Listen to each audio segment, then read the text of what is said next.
Sveikinimai su pergalė, treneri. Pirmos rungtynės šiame sezone, jūsų akimis koks vaizdas aikštelėje? Ačiū sveikinimus. Vaizdas tikrai nekoks. Bet kažko panašaus ir tikėjausi, nes pirmo sezono rungtynės niekada nebūna jos lengvas, bet turim labai daug dar darbo nudirbti, kad žaistumėm kažką panašaus į gerą krepšinį. Tarp sezonio prie komandos prisijungė Gabija Meškonytė. Ko tikitės iš šios patyrusios žaidėjos? Tai to ir tikimės, kad įneš kažkokios patirties į komandą, kad kai reikės svarbiais momentais patems komandai į priekį. Sveikinimai su pergalė, sugrįžai į Lietuvą. Koks jausmas? Smagu Lietuvoje, smagu namuose būti, tai geras jausmas. Kaip komandos žaidėjos, ar jau apsipratai? Apsipratau, iš tikrųjų tas lietuvis, tai pažinojau, tai reikėjo tik su užsienietim daugiau susipažinti, bet šiaip visą šiltai priėmiau, tai viskas gerai. Kalbant apie žaidimą, matėsi, kad šiandieną dar trūksta šiek tiek pirmosios sezono rungtynės. Ko tikitės ateityje, kaip gerinsit žaidimą?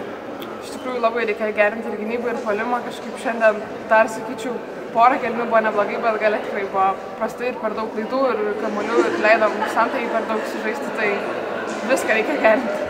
Taigi, treneri, pirmas mačas tikriausiai netoks, kokio norėtumėt, ar galbūt priešingai, galbūt jūs tenkina pralaimėtos rungtynės tokius skirtumus? Šiaip tai buvo daug ir gero, buvo daug ir blogo, tai pirmos rungtynės aš galvoju, kad dažniausiai vis tiek tokios kaip ir būna, tikrai galvoju, kad gali būti ir baisiau, bet iš esmės tikrai momentų nuleidom rankas, bet jeigu nenuleistumėm rankų, toliau kovotumėm, aš galvoju, kamuoliai mūsų problema buvo, daug lengvų davėm taškų, lengvai davėm kamuolį priimti, kad norėčiau daugiau agresijos, daugiau apsunkinti varžovėms gyvenimą ir tada būtų gal visai neblogai.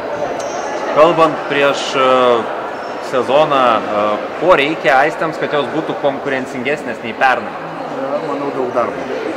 Pirmas mačas šį sezoną, pralaimėtas stipriai LCC komandai, bet perspektyvos kokios jos? Geros ar nelabai? Aš manau, kad geros.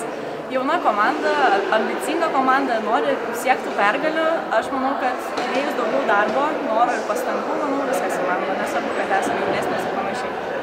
Tradicinis klausimas, LCC komandos priekinė linija labai pajėgi. Kaip kovoti prieš ją? Tiesiog reikia, nežinau, atiduoti visas jėgas, mums tai aišku sunku buvo. Jeigu gerai ateina į pagalbas, uždvigubinti, tai tikrai įmanoma apsiginti patys.